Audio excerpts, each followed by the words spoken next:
팔라리스의 황소. 기원전 6세기 고대 그리스. 제우스 신전을 지을 건축 책임자로 임명되었던 팔라리스. 이 사람이 팔라리스인가 봐요. 그런데 야망이 컸던 팔라리스는 일꾼을 무장시켜 선왕을 몰아내고 권력을 장악해 왕위에 오른다. 이후 그는 많은 사람들을 죽이며 폭군으로 군림하게 된다.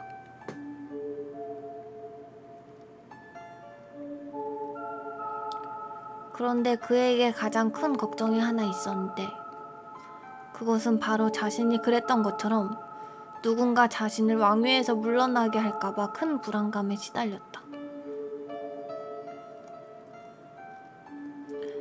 괴로움에 시달린 팔라리스는 어느 날 한 남자를 부른다.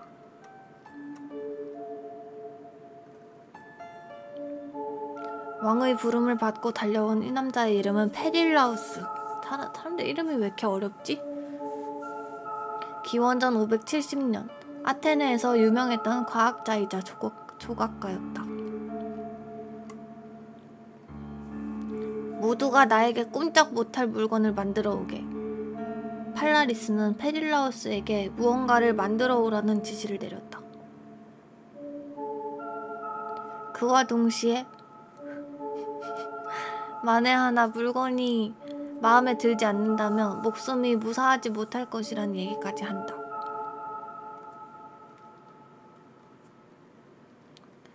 왕의 마음에 들지 않을 것을 염려한 페릴라우스는 깊은 고민에 빠졌다. 어떻게 마음에 들 수 있을까? 페릴라우스는 이내 무언가 떠오른 듯 물건을 만들어 가기 시작했고 결국 얼마 뒤 물건이 완성되었다. 그 물건은 바로 놋쇠로 된 황소였다. 뭐지? 왜지? 이 물건은 속이 텅 비어있는 놋쇠 황소로 한쪽에는 작은 문이 달려있고 이 문으로 사람을 황소 틀 안에 가둬놓고 자물쇠로 잠근다. 그리고 황소 배 부분에 불을 피워 열기로 죽게 만드는 끔찍한 고문기구인데 놋쇠는 열 전도율이 높기 때문에 장기까지 익어버릴 정도다. 뿐만 아니라 사람이 질식으로 금방 사망할 수 없도록 제작되는 심이람까지 보였다. 결국 고통스러워하다 죽도록 설계된 것이다.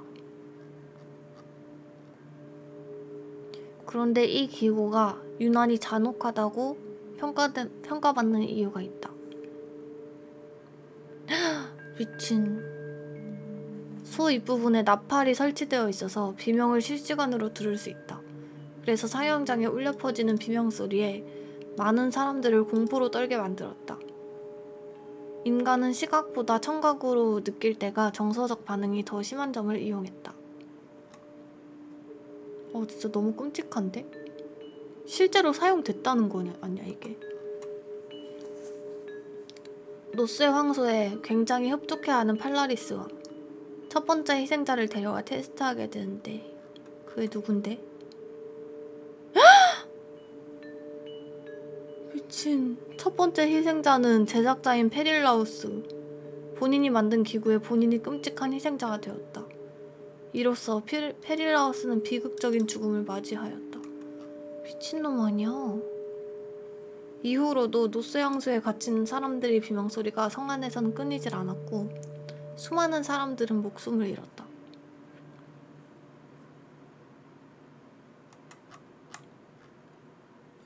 그러니까 죽인 이유가 없어. 그냥 죽였나봐. 하지만 얼마 안 가 폭정을 펼치던 팔라리스 왕은 자신이 선왕을 쫓아냈던 방식 그대로 다른 반란자들에 의해 왕위에서 물러나게 된다. 그런데 공교롭게도 똑같은 고통을 느껴보라며 팔라리스를 놋쇠 황소에 가두었고 똑같이 고통에 울부짖으며 최후를 맞이했다. 결국 자신이 무덤이 된 것이다. 그 뒤로 노세 황소는 팔라리스의 죽음을 끝으로 바다에 던져졌고 현재는 벨기에의 한 구문 박물관에 전시되어 있다. 보기에는 그저 평범한 동상이지만 고대 그리스의 인과응보를 보여주는 대표적인 사례로 인간의 잔인함과 끝이 없는 고통의 상징으로 비유되고 있다. 마네킹 마을에 갇혀버린 남자. 피곤에 찌든 어느 한 남성이 도로에서 운전을 하고 있다. 마침 기름도 다 떨어졌고 잠시 쉬어가기 위해 인근 마을로 차를 돌린다. 그런데 처음 방문하는 마을 어느 벤치에 앉아있는 한 여성을 보게 된다. 여성에게 시선을 팔린 남자. 뭐야? 예뻤어? 그런데 쾅! 한눈을 판 사이에 사람을 치게 된 남성. 그런데 뭔가 이상하다. 마네킹이었다. 마네킹의 머리가 산산조각이 났다. 여성에게 도움의 소리를 외쳐보지만 아무런 미동도 대답도 하지 않는다. 근처 레스토랑에 들어간다. 레스토랑에 있는 손님들 모두 마네킹이었다. 뭐야? 다시 창밖을 살펴본다. 쓰러졌던 남자 옆에 다른 여자 마네킹이 있었고 밖을 나와보니 구급차가 와 있었다. 눈을 비비고 보니 구급대원 마네킹들이 서 있었다. 이게 무슨 내용이야? 너무 놀라 무서운 마음에 근처 가정집에 들어간다. 그건 역시나 다른 마네킹이 있었고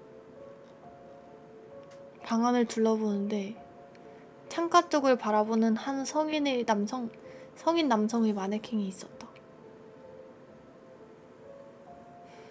그런데 뒤에서 접시 소리가 나 고개를 들려보니 식탁엔 어린 소년이 앉아 있었다. 모두가 가족인 것으로 보인다. 다시 창가 쪽에 고개를 돌려보니 아빠 마네킹이 방망이를 들고 조금씩 접근하고 있다는 걸 깨닫게 된다. 정신병인가 보다. 방망이를 빼앗고 미친 아빠 마네킹과 어린 마네킹에게 방망이를 휘둘러 부숴버린다. 갑자기 위층에서 들려오는 아기 울음소리. 위층으로 올라간다. 벽면에 붙어있는 거울을 우연히 보게 되는데 거울에는 피가 묻어있는 자신을 발견하게 된다. 갑자기 들이닥친 경찰들, 남자는 연행이 되고 마네킹들을 다시 보게 되는데 그가 부셨던 마네킹들은 모두 사람이었다. 마약 중독자의 시점이었나 봐요.